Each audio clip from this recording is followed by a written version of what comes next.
Today we begin a journey into one of history's most tragic and whispered tales.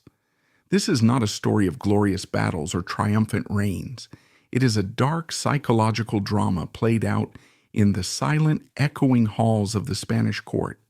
It is the story of Don Carlos, Prince of Asturias, the so-called Mad Prince of Spain, whose life began with all the promise in the world and ended in a sealed room within his own palace, leaving behind a legacy so shrouded in mystery, pain, and political intrigue that even centuries later we are still trying to unravel the truth. To understand the man and the monster he was said to have become, we must first understand the world that made him, a world of absolute faith and absolute power, where a single flaw in the air could threaten to bring the entire magnificent, terrifying edifice crashing down. The story begins, as all do, with a birth. The date is July 8th, 1545. The place, the royal palace in Valladolid, the bustling heart of the Spanish kingdom. Inside, a young woman only 18 years old is in the throes of a long and agonizing labor. She is Maria Manuela of Portugal, and she is giving birth to the future of the Spanish Empire. Her husband, also just 18, is Philip, soon to be King Philip II of Spain. For 4 excruciating days, the court holds its breath.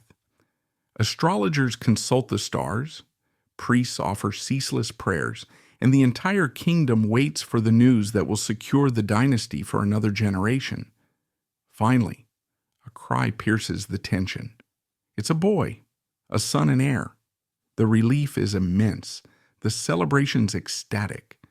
Bells peal across the city, bonfires are lit, and wine flows freely in the streets. The infant is named Carlos, and he is at this moment the most important child in the world. He is the grandson of the Holy Roman Emperor, Charles V, the ruler of a sprawling global empire. This tiny, fragile baby represents the continuation of Habsburg power, the link in a golden chain that stretches from the silver mines of Peru to the rich trading ports of the Netherlands. His father, Philip, is overjoyed. The succession is safe. God has blessed their union. But in the world of the Habsburgs, blessings were often shadowed by curses. The joy was tragically short-lived. The difficult birth had taken a terrible toll on the young princess Maria Manuela. A fever took hold, and her strength began to fade. The court physicians, with their bleedings and their potions, were powerless. Just 4 days after bringing the heir into the world, Maria Manuela was dead. In an instant, the celebrations turned to mourning. The birth of Don Carlos was now inextricably linked with the death of his mother. For a superstitious court in a deeply religious age, this was a profoundly dark omen. It was as if the prince's life had been bought at the cost of his mother's, a shadow that would hang over him from his very first breath. His father, the young and now widowed Philip, was devastated. He had lost his wife and was left with a motherless son, a living, crying reminder of his grief. This tragic beginning, this entry into the world amidst sorrow and a sense of ill omen, was the first chapter in a life that would be defined by loss, isolation, and a desperate, unfulfilled yearning for the love he was denied from the start. The heir had arrived, but he had arrived under a dark star. To grasp the impossible weight placed upon the small shoulders of Don Carlos, you have to understand the kingdom he was born to inherit. This was not merely Spain. This was the Spanish Empire in its siglo de oro, its golden century. It was the world's first superpower, a colossal entity held together by 3 pillars: God, gold, and an unshakable belief in its own destiny. And at the center of this web of power sat his father, Philip II. Philip was not a swashbuckling warrior king. He was something far more modern and perhaps more intimidating, the ultimate bureaucrat. He was known as the prudent king, a man of quiet, almost monastic habits, who ruled his vast empire not from a battlefield, but from a small Spartan office, a pen, his sword, and paperwork, his dominion. He would spend 8, 10, sometimes 12 hours a day poring over dispatches, annotating reports and dictating letters, his attention to detail legendary and absolute. From his desk, he managed everything, from the appointment of a colonial governor in Mexico to the price of grain in Castile. His life was a testament to duty, order, and control. He was also a man of profound, almost fanatical piety. Philip saw himself as God's chosen instrument on earth, the temporal sword of the Catholic Church. His reign was a relentless crusade against the rising tide of Protestantism in Europe. The fight against heresy was not just a matter of policy. It was a sacred personal mission. This belief system was embodied in the Spanish Inquisition, a terrifying institution dedicated to enforcing religious purity with an iron fist. In Philip's Spain, there was no room for dissent, no tolerance for deviation. The world was a stark battle between good and evil, Catholic truth and Protestant error, and absolute obedience to the crown and the church was the only acceptable path. This rigid, ascetic, and deeply controlled man was the father Don Carlos would have to please. There was little warmth in Philip, little of the easy affection a child craves. He saw his son not just through the eyes of a father, but through the eyes of a monarch. Carlos was not simply a boy. He was an heir, a future king, a project to be molded and perfected. Any flaw, any sign of weakness or disobedience was not just a personal disappointment. It was a potential crack in the very foundation of the empire, a threat to the divine order of things. And then there was the family itself, the Habsburgs. They were the most powerful dynasty in Europe, but their dominance had been achieved at a terrible genetic cost. For generations, they had practiced a policy of strategic intermarriage, weaving a web of alliances by marrying close relatives. Philip's wife, Maria Manuela, was his first cousin, but the connection was even closer. Philip's father, Emperor Charles V, was the brother of Maria's mother, while Philip's mother, Isabella of Portugal, was the sister of Maria's father. This made them double first cousins, sharing all 4 of their grandparents. This relentless inbreeding kept power and territory within the family, but it also created a genetic bottleneck, concentrating harmful recessive genes with devastating consequences. The famous Habsburg jaw, a protruding lower mandible, was the most visible sign, but the unseen damage was far worse. The family was plagued by physical disabilities, high rates of infant mortality, and, it is widely suspected, mental instability. Don Carlos was born at the heart of this genetic storm. He was the product of a family tree that had become a tangled inward-looking wreath.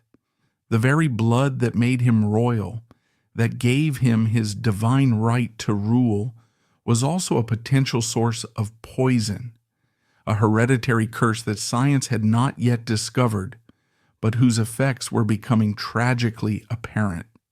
From his earliest days, it was reported that the Prince of Asturias was not a healthy child. He suffered from recurring illnesses throughout his infancy. As he grew, he was described as having a slight build, a stooped posture, and a limp, with some contemporary accounts claiming one shoulder was higher than the other. These physical challenges, combined with his chronic sickness, likely contributed to his difficult temperament.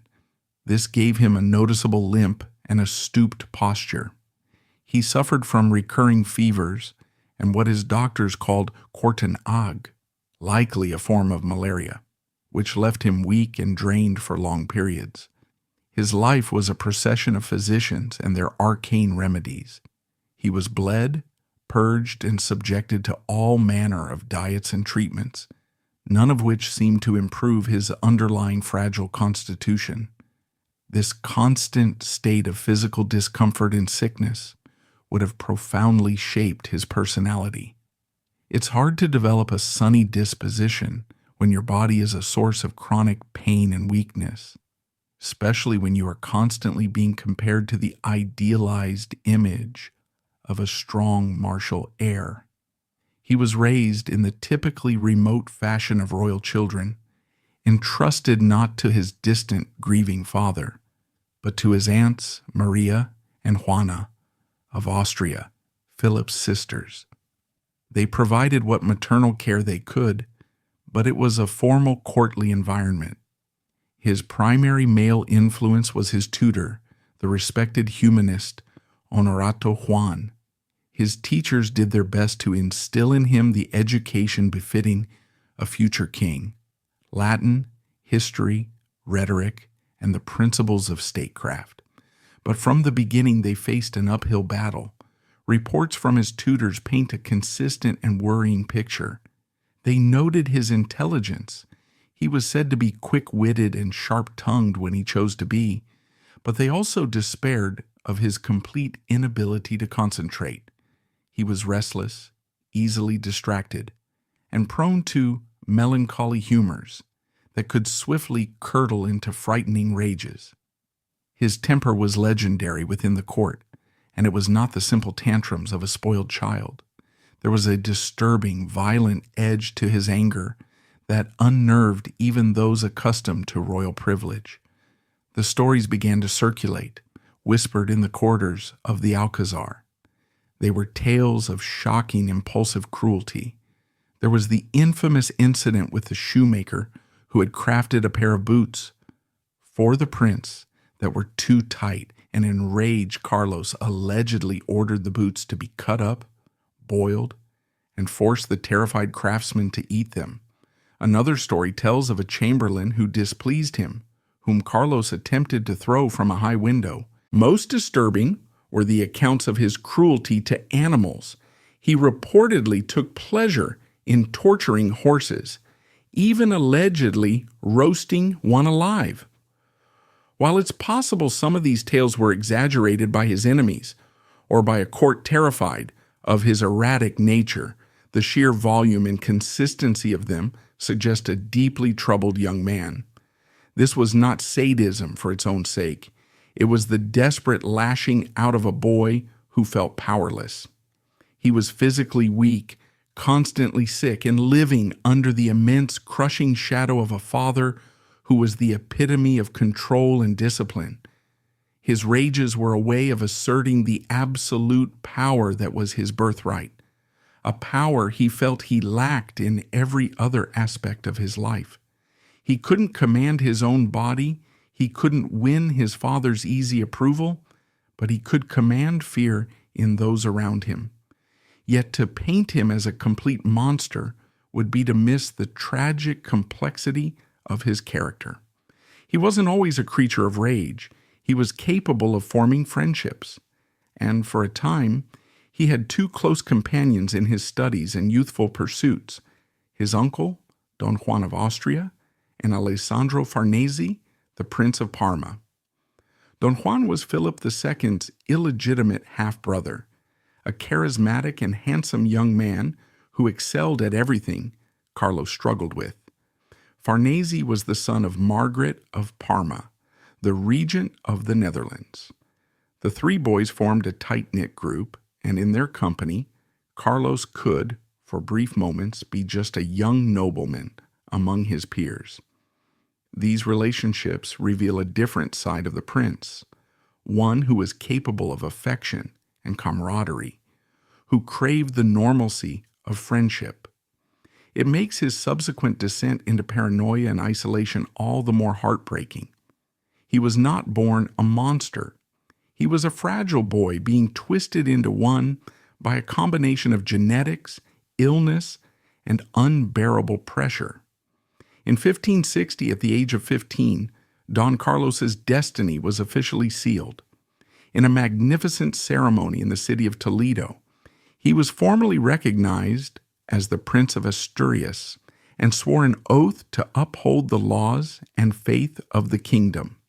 The grandees of Spain, the most powerful nobles in the land, knelt before this awkward, stooped teenager and swore their fealty to him as their future king. For Philip, this must have been a moment of both pride and profound anxiety. The succession was now formally in place, but the vessel for that succession was worryingly flawed. Philip, ever the pragmatist, began to make attempts to introduce his son to the business of government.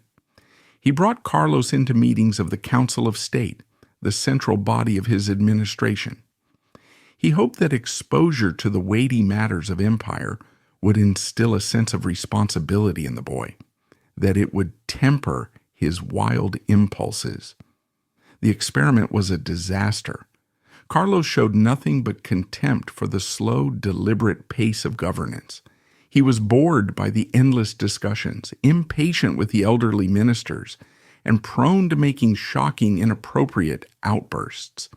He would openly mock his father's cautious strategies and argue for rash, aggressive actions. He saw his father's prudence not as wisdom, but as weakness. A dangerous rift began to open between them, not just personal, but political. The most significant point of contention became the Netherlands. The 17 provinces were the jewel in the Habsburg crown, wealthy, industrious, but also increasingly rebellious and infected with the heresy of Calvinism. Philip's policy was one of rigid suppression, using the Inquisition and military force to stamp out Protestantism. Carlos, for reasons that are still debated, began to express a strange sympathy for the Dutch rebels. Perhaps he saw their defiance of his father as a reflection of his own. Perhaps he simply wanted to oppose Philip on principle, or perhaps he saw a chance to prove himself, to carve out a role where he could be a hero in his own right, away from the stifling atmosphere of the Spanish court. He began to dream of going to the Netherlands, of taking command and solving the problem himself. This ambition began to border on obsession. To Philip, this was not just youthful folly. It was dangerously close to treason. The idea of his unstable, unpredictable son let loose in the most volatile part of his empire, potentially making common cause with heretics and rebels, was a nightmare scenario. The battle lines were being drawn. The personal animosity between a demanding father and a defiant son was now escalating into a political crisis that threatened the stability of the Spanish world. The stage was set for a confrontation that could only end in tragedy. As Don Carlos struggled through his difficult adolescence, the grand chessboard of European politics was being rearranged. For decades, Spain and France, the two great Catholic powers, had been locked in a series of exhausting and bloody wars. By 1559, both sides were ready for peace. The resulting Treaty of Cateau-Cambrésis was designed to end the conflict, and like so many treaties of the era, it was to be sealed not just with ink, but with blood, the royal blood of a marriage alliance. The chosen bride was Elizabeth of Valois, the eldest daughter of King Henry II of France. She was a celebrated beauty known for her grace, intelligence, and gentle nature. And the groom, designated to secure this fragile new peace, was to be the 14-year-old Don Carlos. The match made perfect sense. It would tie the next generation of Spanish and French rulers together, turning former enemies into family. Preparations began, portraits were exchanged, and the young princess in Paris began to learn Spanish, preparing for her future as the Queen of Spain and the wife of the Prince of Asturias. But fate and the cold calculations of statecraft intervened. First, King Philip's second wife, Mary I of England, died, leaving him a widower once again. Then, just as the treaty was being finalized, Elizabeth's father, King Henry II, was killed in a horrifying jousting accident. Suddenly, the political landscape had shifted. The French throne was now held by Elizabeth's sickly young brother, Francis II, under the powerful influence of his mother, Catherine de' Medici. Philip, now 32 and needing to solidify the new peace with a stronger, more immediate bond, made a swift and decisive move. He would marry the princess himself. Just like that, the 14-year-old Elizabeth of Valois, who had been preparing to marry a boy her own age, found herself betrothed to his stern, formidable, and deeply religious father. And Don Carlos, who had been anticipating a royal bride, was left with a stepmother who was not only his contemporary but the woman he was supposed to have married. Elizabeth arrived at the Spanish court in 1560, a bright, youthful presence in a world of dark velvets and rigid etiquette. She was immediately a success. Her charm and kindness won over the stiff Spanish nobility, and she even seemed to melt the icy reserve of her husband, King Philip, who came to adore her. But her most complex and ultimately most famous relationship was with her new stepson. Carlos and Elizabeth, born in the same year, formed an instant and powerful bond. In a court where he felt isolated and misunderstood, the prince found in this young French princess a confidant and a friend. She was one of the very few people who was not afraid of his moods. She could soothe his famous temper, listen to his frustrations, and treat him not as a terrifying madman or a political symbol, but simply as a young man. The Venetian ambassador noted that the queen's gentle nature had a great power to calm the prince's troubled spirit. They would spend hours together, sharing jokes, playing games, and speaking in a mixture of Spanish and French. For Carlos, who had never known a mother's love, and whose father was a figure of intimidating authority, Elizabeth's affection must have felt like a lifeline. It is this intense relationship that has fueled centuries of romantic speculation. The great German playwright Friedrich Schiller, and later the composer Giuseppe Verdi, in his epic opera Don Carlos, transformed this friendship into a passionate, secret, and ultimately doomed love affair. They painted a picture of two tragic young lovers, their personal happiness sacrificed on the altar of politics, united in their secret opposition to the tyrannical king, Philip. It is a powerful and compelling narrative, but the historical evidence for a genuine romance is scant. There is not a single contemporary source that explicitly states they were lovers. However, the absence of proof is not proof of absence. Their closeness was undeniably unusual. It certainly raised eyebrows at court, and it's not hard to imagine how it might have been perceived by the ever-watchful Philip. Was it a pure, platonic friendship between two lonely young people trapped in a gilded cage? Or was there an undercurrent of something more, an unrequited, perhaps even unacknowledged love on the part of the emotionally starved prince for the beautiful woman who should have been his? The truth is likely buried somewhere in the complex, unspoken territory of human emotion. What we know for certain is that Elizabeth of Valois was a source of light in Don Carlos's dark world, but that light would soon be almost extinguished by a fall that would plunge the prince into an even deeper, more terrifying darkness. In the autumn of 1562, when he was 17, Don Carlos was sent to the prestigious University of Alcala de Henares, just outside Madrid. He was accompanied by his friends, Don Juan of Austria and Alessandro Farnese.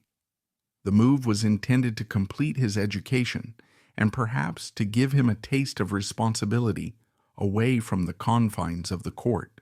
For a time it seemed to be working.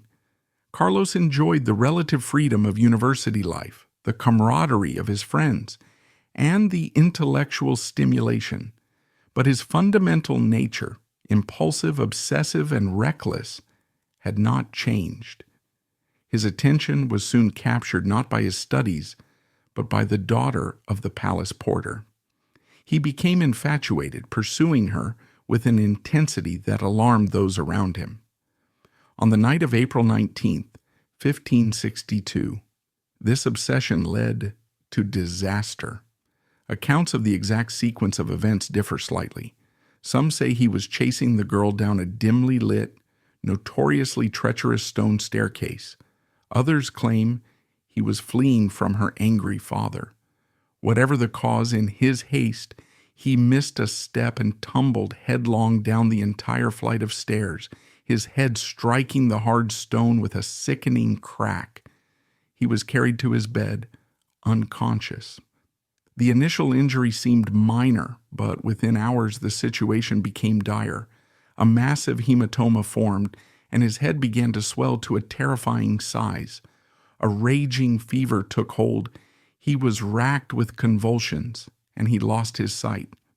The royal physicians, the most respected in the kingdom, rushed to his side, but they were out of their depth. They employed all the tools of their trade. They bled him repeatedly. They administered violent purges. They shaved his head and applied foul-smelling poultices of herbs and animal dung. His condition only worsened. For 10 days, he lingered on the brink of death. The court was in a panic, and King Philip rushed from Madrid to keep a vigil at his son's bedside, his face a mask of cold, controlled anguish. As the doctors admitted their failure, desperation gave way to faith. Philip, a man who believed deeply in the power of divine intercession, authorized a series of extraordinary measures. Public prayers and processions were ordered across the kingdom.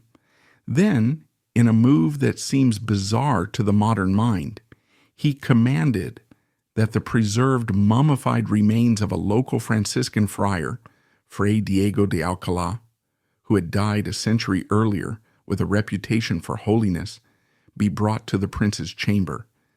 The shriveled brown corpse was reverently placed in bed with the dying prince, its hands arranged to touch Carlos's swollen head. Incredibly, almost immediately after this macabre encounter, the tide began to turn. The fever broke, the convulsions ceased, and the swelling began, ever so slightly, to recede. The court proclaimed it a miracle.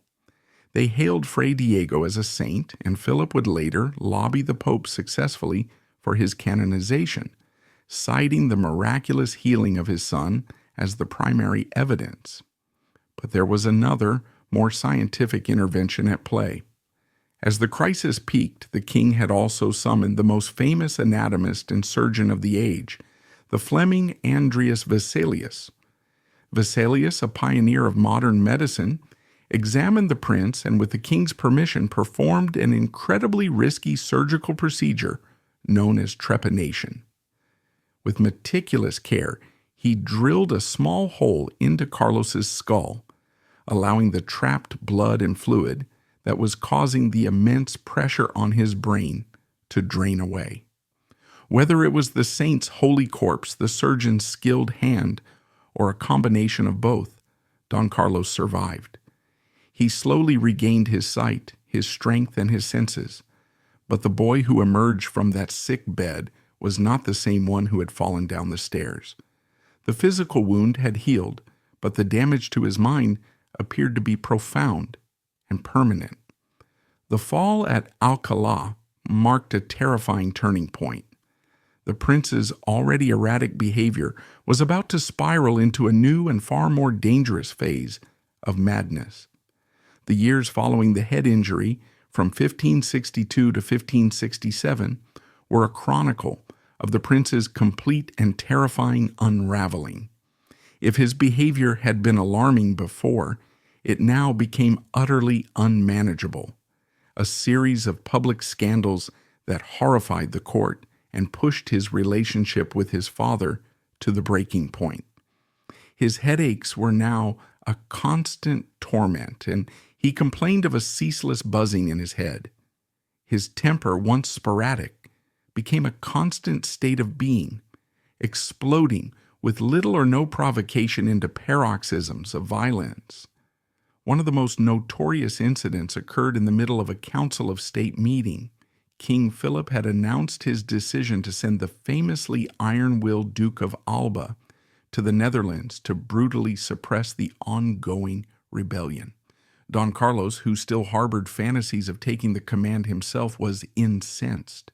He saw it as a public humiliation and a direct rebuke from his father. Leaping from his chair, he screamed insults at the Duke, and in a fit of uncontrollable rage, drew a dagger and lunged at the powerful nobleman. It was only because the elderly Duke was surprisingly agile and able to seize the prince's wrists that a tragedy was averted. The spectacle of the heir to the throne attempting to murder one of the kingdom's most senior commanders in front of the entire council was a scandal of unprecedented proportions. Philip had his son placed under temporary house arrest, but the damage was done. It was now clear that the prince was not just eccentric, he was a danger to those around him. His paranoia also intensified, and he began to see enemies everywhere. He turned on the two people who had once been his closest companions, Don Juan of Austria and Alessandro Farnese. He grew intensely jealous of Don Juan's natural charisma, his military successes, and the favor the king showed him. The friendship curdled into a bitter rivalry, at least in Carlos's mind. He would publicly insult his uncle, and on one occasion tried to push him into a fountain at the royal palace. The situation escalated until Carlos, believing Don Juan was plotting against him, burst into his uncle's chambers, sword in hand. The shocked Don Juan was forced to draw his own weapon to defend himself from his nephew, a moment that must have been as surreal as it was terrifying. His public behavior became a catalog of bizarre and reckless acts. He accumulated astronomical debts, spending lavishly on clothes, jewels, and whims, forcing his frugal father to repeatedly bail him out. He developed a habit of roaming the streets of Madrid at night with a retinue of young, sycophantic nobles seeking trouble. They would insult passers-by, get into brawls with the city watch, and harass women. He once had a man who accidentally bumped into him flogged, and was only stopped from having the man's house burned down by the intervention of his advisors. But perhaps the most telling episode of his mental decline was a crisis of conscience that revealed the depth of his delusion. By 1567, his resentment towards his father had festered into a homicidal obsession. Convinced that he had to kill the king, but tormented by the religious implications of patricide, Carlos sought out a priest to confess his intention and receive absolution for the sin before he committed it. The horrified priest naturally refused. Undeterred, Carlos went up the ecclesiastical chain, approaching priest after priest, more than a dozen in total, with the same shocking request. Finally, he demanded a meeting with a high-ranking cleric from a nearby monastery. The cleric, realizing the gravity of the situation, played for time, telling the prince that such a grave matter required consultation. He then went straight to King Philip and told him everything. For Philip, this must have been the moment all his worst fears were confirmed. This wasn't a secret, carefully laid conspiracy. This was the loud, desperate, and insane rambling of a man who had lost all connection to reality. His son and heir, the future of the Spanish Empire, was not just rebellious or difficult. He was a deranged, unpredictable soul who was now openly plotting to murder him. The personal tragedy had now fully merged with a crisis of state. A decision, a terrible and unnatural decision, was fast approaching. The final, fatal obsession that would seal Don Carlos's doom was his plan to flee to the Netherlands. As the Duke of Alba's brutal crackdown, the Council of Blood, began its work, Carlos saw his chance to escape his father's control and find the purpose he so desperately craved. He began to secretly establish contact with representatives of the Netherlandish nobility, including the influential Count of Egmont, expressing sympathy for their cause and hinting that he might come to lead them. By the end of 1567, his plan moved from fantasy to a clumsy, frantic attempt at execution. He needed money and a ship, and he went about trying to secure them with a complete lack of subtlety that further demonstrated his unstable state of mind. He tried to borrow enormous sums from various nobles, telling them he needed it for a great enterprise. He wrote letters to the leaders of every major state in Europe, informing them of his intentions. His conspiracy was arguably the worst-kept secret in the history of espionage. His last desperate act was to appeal to his uncle, Don Juan. He summoned Don Juan to his chambers and, in an emotional and rambling speech, confessed his entire plan. He was going to flee to the Netherlands via Italy. He begged his uncle to come with him, to be his second in command. Don Juan was placed in an impossible position, caught between his lingering affection for his troubled nephew and his absolute duty to his king and brother. He stalled, promising to think it over. Then on Christmas Day he went to King Philip at the Escorial Palace and revealed everything. For Philip, this was the point of no return. His son, the Prince of Asturias, was not just mentally unstable. He was not just a public embarrassment. He was now, in the king's eyes, a traitor. He was actively colluding with rebels and planning to desert the kingdom. The line between family and state, between a father's duty to his son and a king's duty to his empire, had been irrevocably crossed. The private tragedy of Don Carlos was about to become a public spectacle of Habsburg justice, a spectacle carried out not in a courtroom, but in the dead of night, behind the locked doors of the royal palace. The trap was about to be sprung. Christmas of 1567 had come and gone, but for King Philip II, there was no peace on earth. The confession from his half-brother Don Juan, confirming that Prince Carlos was actively plotting to flee the kingdom, had been the final damning piece of evidence. For weeks, the king retreated into a state of deep, silent contemplation.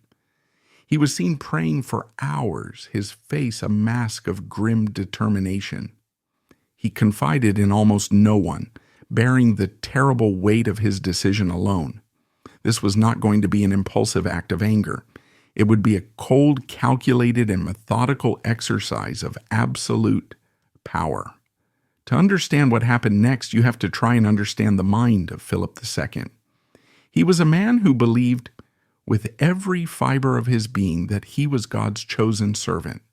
He saw the monarchy not as a privilege, but as a sacred, crushing burden. In the letters he would later write to the Pope and the other crowned heads of Europe to justify his actions, he never once framed it as a personal matter. He spoke of his son as a threat to the public good, a danger to the Christian commonwealth. He described his impending action as a painful but necessary piece of surgery upon the body of the state, cutting away a diseased limb to save the whole. He wrote that he was sacrificing his own flesh and blood in service to God. In his mind, he was not a father punishing a disobedient son. He was a king, acting as judge and executioner to protect millions of souls from the chaos his heir would surely unleash. It was a terrifying absolute conviction, one that allowed him to do the unthinkable. The night he chose was January 18th, 1568. The royal Alcazar of Madrid was deep in the grip of a cold winter's night, the corridors silent and dark. Shortly after 11 o'clock, Philip emerged from his chambers. He was not dressed for sleep. Beneath his heavy robes, he wore a suit of armor and a helmet, a sword at his side. He was accompanied by 4 of his most trusted counselors, including the Duke of Feria, and a detail of 12 guards. It was a small, secret, and deadly serious procession. Silently, they made their way through the labyrinthine passages of the palace towards the prince's apartments. The king himself carried a master key. Don Carlos was asleep.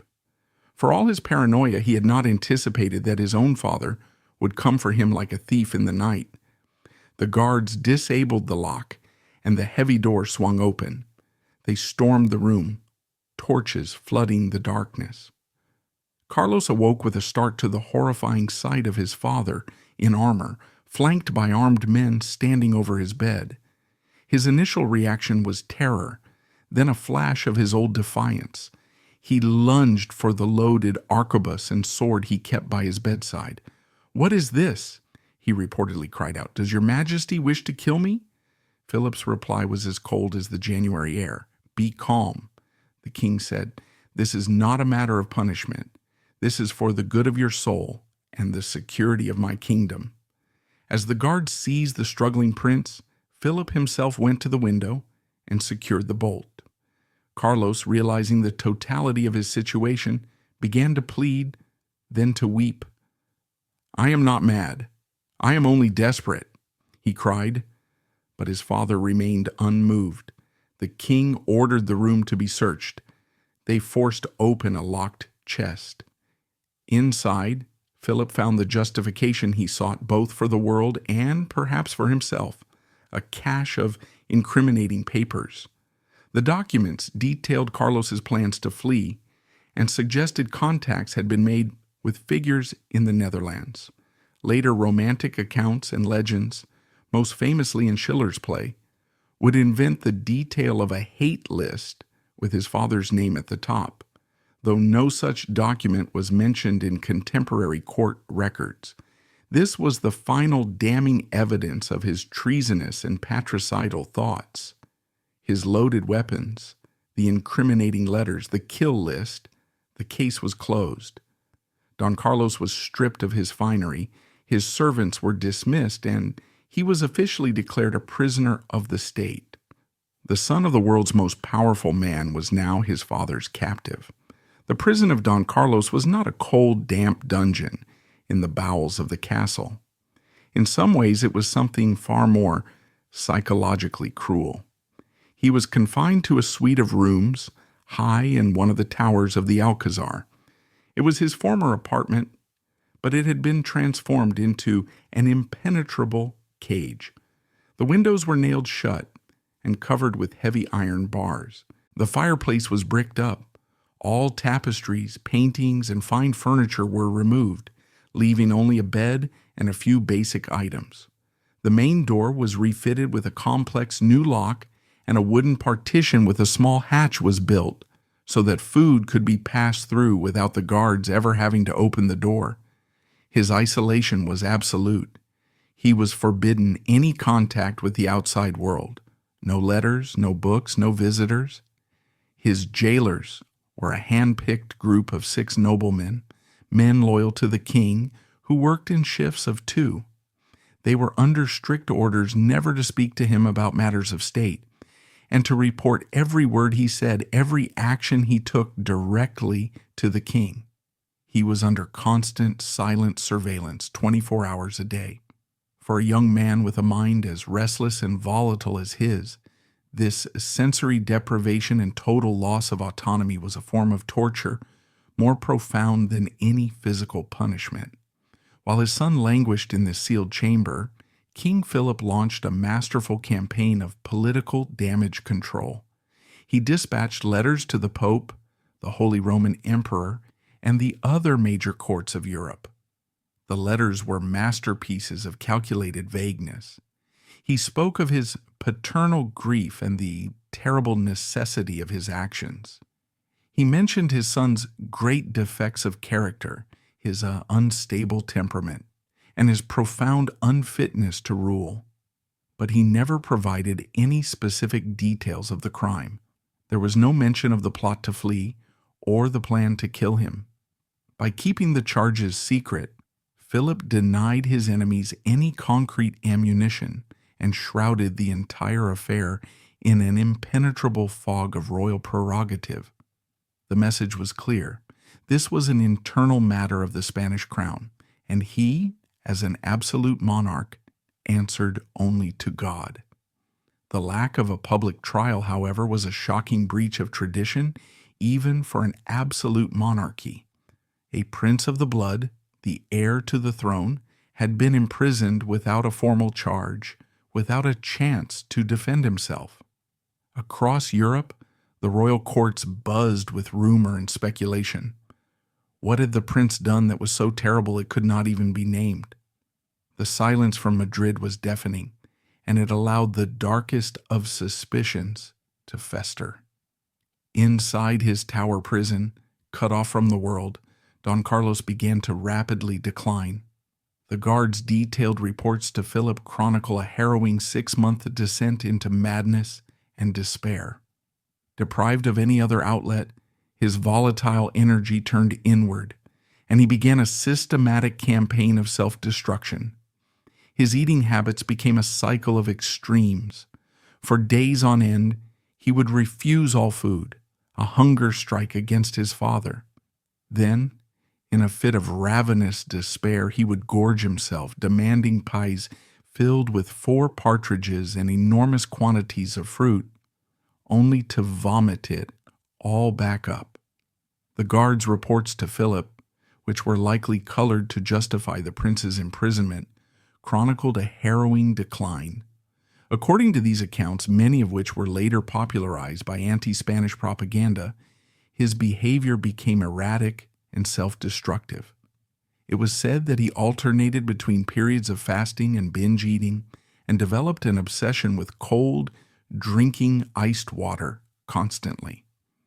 The most extreme and likely embellished stories claimed he slept on a bed frame filled with ice. The guards watched on, reporting his every bizarre action, but never intervening. Their orders were to guard him, not to save him from himself. By July, after 6 months of this brutal regimen of self-abuse and psychological torment, the prince's body began to give out.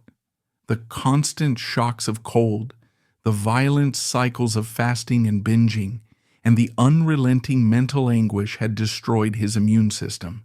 He was struck by a violent fever, vomiting, and what his doctors diagnosed as dysentery. This time, there would be no miraculous recovery. He was wasting away, and it was clear to everyone that the end was near. In his final days, King Philip relented slightly. He allowed a priest to hear the prince's final confession and administer the last rites. Carlos, now lucid and resigned to his fate, reportedly expressed remorse for his actions and forgave his father. There is a poignant, though likely embellished story that has been passed down through the centuries. It claims that, as his son lay dying, Philip watched from an adjoining chamber, hidden behind a tapestry, his face streaked with silent tears. It's a powerful image, the cold, unbending king finally breaking down in private grief for the son he had condemned.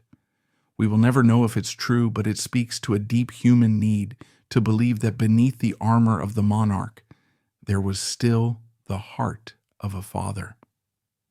On July 24, 1568, Don Carlos, Prince of Asturias, heir to the Spanish Empire, died in his prison tower. He was 23 years old. The official announcement from the court was stark and devoid of emotion. The prince, it stated, had succumbed to his own excesses and died of natural causes, following a short and violent illness. The case was officially closed. But in reality, the mystery was just beginning.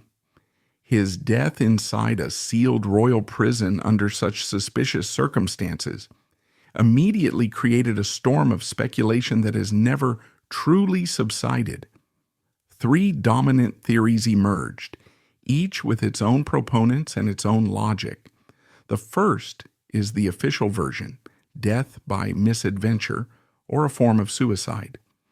In this view, Carlos was the agent of his own destruction.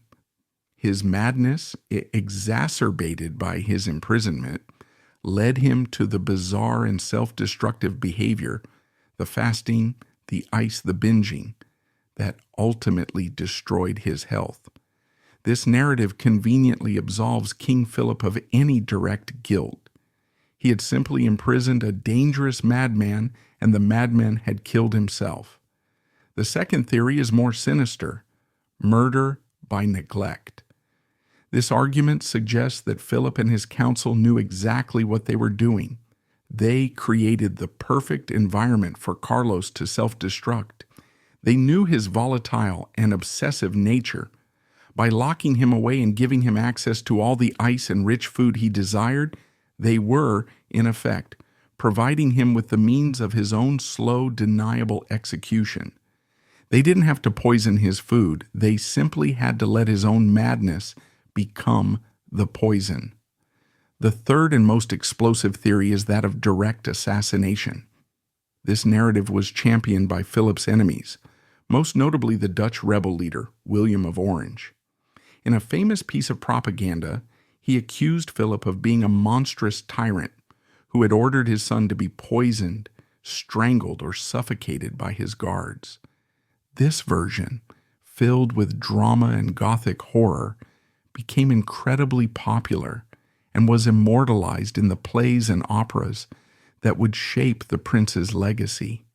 While there has never been a shred of concrete evidence to support the claim of direct murder, the complete secrecy of the imprisonment and the sheer convenience of the prince's death made it an easy and powerful accusation to believe.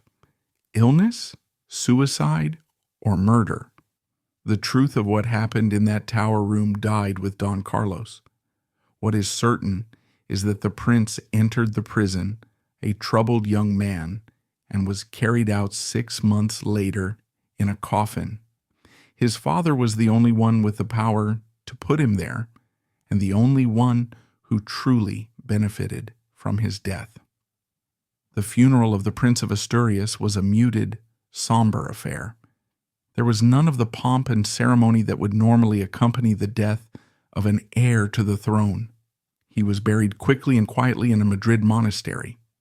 King Philip ordered the court into mourning and dressed in black, a color he would favor for the rest of his life. He projected an image of grave, dignified sorrow, but in his private correspondence he remained unbending, consistently referring to the necessity of his actions for the good of the realm. Was his public mourning genuine grief, or was it the final act of political theater in a long and tragic play? The year 1568 would deliver a final, devastating blow to the king. Just 3 months after the death of her troubled stepson, Philip's beloved wife, Queen Elizabeth, died after suffering a miscarriage. In the space of a season, Philip had lost both his heir and the wife he cherished. The court was plunged into a deep gloom. The double tragedy cemented Philip's image as a solitary, cursed figure, a king who ruled over a global empire, but seemed to have lost everything that mattered to him personally. Don Carlos was now dead and buried, but his ghost would haunt the Spanish court and the imagination of Europe for centuries to come. The questions surrounding his life and death were just beginning. The death of Don Carlos in his palace prison was not the end of the story, it was merely the end of his life.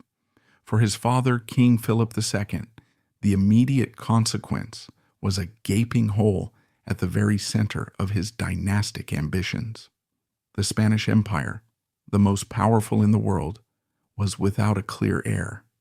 The intricate web of Habsburg power, so carefully woven through generations of strategic marriages, was now dangerously frayed. With Carlos gone, and his beloved wife Elizabeth also in her grave, the 41-year-old king found himself alone, facing the terrifying prospect that his entire life's work could unravel upon his death. The survival of the dynasty rested squarely on his shoulders. The kingdom needed a new prince. His solution was quintessentially Habsburg. In 1570, he entered into his fourth and final marriage. The bride was his own niece, Anna of Austria, the daughter of his sister Maria. This was not a marriage of passion, but of dynastic desperation. Anna, a cheerful and pious young woman, understood her duty to provide her uncle husband and Spain with a male heir. What followed was a heartbreaking series of births and deaths that underscored the fragility of the Habsburg line. Anna gave birth to 5 children, 4 of them sons, but the genetic curse that had afflicted Don Carlos seemed to haunt this new generation. Her first son, Ferdinand, a promising and bright child, died at the age of 6. Her second son, Carlos Lorenzo, died as an infant. Her fourth son, Diego, who for a time was the cherished heir, died of smallpox just before his 7th birthday. For Philip, it must have felt like a divine punishment, a decade of hope followed by devastating loss, as son after son was laid in the royal crypt. Finally, one survived. Philip, the king's 5th son by Anna, born in 1578, was a frail and delicate child who battled through a sickly youth to reach adulthood. He would go on to rule as King Philip III. The succession was, at last, secure. But this new heir was everything Don Carlos was not. Where Carlos had been volatile, fiery, and defiant, the future Philip III was passive, placid, and deeply, unquestioningly pious. He lacked his half-brother's dangerous spark, but he also lacked any trace of his intelligence or curiosity. He would prove to be a weak and ineffectual ruler, delegating his duties to court favorites and overseeing the beginning of the Spanish Empire's long, slow decline. The ghost of Don Carlos was vanquished, but perhaps at the cost of the dynasty's greatness. The solution to the problem of a dangerously unstable heir was a son who was stable but tragically mediocre. While King Philip was struggling to secure his lineage at home, the ghost of his dead son was being weaponized abroad. The strange, secretive circumstances of Don Carlos's imprisonment and death proved to be a priceless gift to Spain's enemies. It became the cornerstone of what historians now call the Black Legend, the Leyenda Negra. This was a sustained propaganda campaign waged primarily by Protestant England and the rebellious Netherlands that aimed to portray the Spanish and their empire as uniquely cruel, intolerant, tyrannical, and backward. And the story of Don Carlos fit this narrative perfectly. The chief architect of this legend was Philip's arch nemesis, the Dutch rebel leader William of Orange, known as the Silent. In 1581, William published a blistering pamphlet called the Apology, a document designed to justify his rebellion to the world by assassinating the character of King Philip.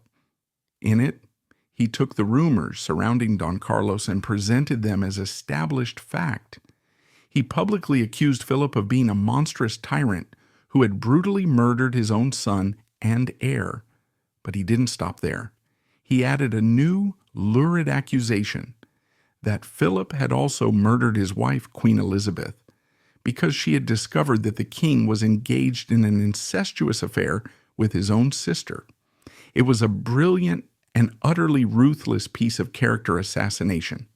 The murder of Carlos was plausible enough to be believed, and the wild, baseless charge of incest made the king seem like a depraved monster, capable of any evil.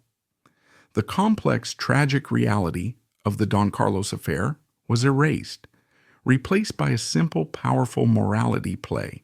A noble, freedom-loving prince, perhaps even a secret Protestant, had been martyred by his evil, fanatical Catholic father. This version of the story spread like wildfire across Protestant Europe. It was printed in pamphlets and sung in ballads. It confirmed every negative stereotype the English and Dutch held about their Spanish enemy. It proved that Spain was a land of darkness, ruled by a paranoid despot who murdered his own family. The ghost of Don Carlos was no longer a private family tragedy. It had become a potent political weapon, a symbol of Spanish tyranny that was used to justify rebellion and war for generations. The personal pain of a father and a son had been twisted into a caricature to serve the ambitions of their enemies. The political usefulness of Don Carlos's story eventually faded, but his ghost found a new and even more powerful life in the world of art. As the Enlightenment gave way to the Romantic era of the 18th and 19th centuries, artists and writers became fascinated with stories about the individual's heroic struggle against the oppressive forces of the state and the church. They went looking for historical figures who could embody this struggle, and in the propagandized version of Don Carlos's life, they found the perfect hero. The single most important work in this transformation was the 1787 play Don Carlos Infant von Spanien by the great German writer Friedrich Schiller. Schiller was a passionate believer in freedom, reason, and human dignity, and he saw in this story a perfect vehicle for his ideals. He took the bare bones of the Black legend and fleshed them out into one of the most powerful romantic tragedies ever written. Schiller's Don Carlos is not a physically deformed, mentally unstable young man. He is a passionate, handsome, and fiercely idealistic prince, a visionary who dreams of bringing an age of enlightenment and freedom to his father's dark kingdom. His love for his stepmother, Elizabeth, is presented as a pure, tragic romance, the ultimate symbol of his lost happiness. King Philip is transformed into the ultimate antagonist, a cold, lonely, and absolute tyrant, a prisoner of his own power. And to complete his vision, Schiller invented a new character, the Marquis of Posa, a heroic nobleman and Carlos's best friend who becomes the eloquent mouthpiece for Schiller's own liberal ideals, famously pleading with the king to give us freedom of thought. Schiller's play was a sensation. It completely redefined the story for the modern world. The messy, ambiguous, and psychologically complex historical figures were replaced with clear-cut archetypes: the romantic hero, the beautiful victim, the evil tyrant, and the noble friend. The historical truth was now completely irrelevant. Schiller's version, with its soaring language and powerful defense of liberty, became the story of Don Carlos. A century later, in 1867, the story underwent its final spectacular transformation. The Italian composer Giuseppe Verdi, himself a great patriot and believer in freedom, adapted Schiller's play into his epic grand opera, Don Carlos. Verdi's music added a layer of overwhelming emotional intensity to the tale. The soaring arias of love and despair, the powerful duets of political debate, and the terrifying confrontation between King Philip and the blind, chilling Grand Inquisitor cemented the romantic legend in the popular imagination forever. For millions of people today, their only encounter with this historical figure is through Verdi's opera. They know Don Carlos not as a troubled prince who died in a prison of his own and his father's making, but as a heroic tenor singing of his lost love and his dreams of a better world. It is the ultimate testament to the power of art to shape our understanding of the past. The real Don Carlos, the fragile, violent, and deeply unhappy young man, has been almost completely erased, replaced by the magnificent ghost of a romantic hero he never was. So, what are we to make of this sad and twisted tale? The story of Don Carlos is no simple fable of good versus evil, of a heroic son against a villainous father. It is a profoundly human tragedy, a perfect storm born from a toxic combination of factors. It is a story of a flawed genetic inheritance, of debilitating mental and physical illness in an age that had no way to understand or treat it. It is a story of the almost unbearable pressure placed upon a single, fragile individual who was expected to one day rule the world, and at its heart, it is the story of a catastrophic failure of love between a father and a son. Philip II was a great king, but perhaps he was not a good father. And Don Carlos, who so desperately needed a father's compassion, was met instead with a king's judgment. His life and death serve as a chilling cautionary tale about the terrifying intersection of the personal and the political, a reminder that the destinies of nations can be shaped by the private demons that haunt the minds of their rulers. His story also shows us how malleable history can be, how a complex, suffering human being can be twisted after his death into a political symbol, and then reborn as a romantic hero, with the uncomfortable truth being smoothed over and forgotten along the way.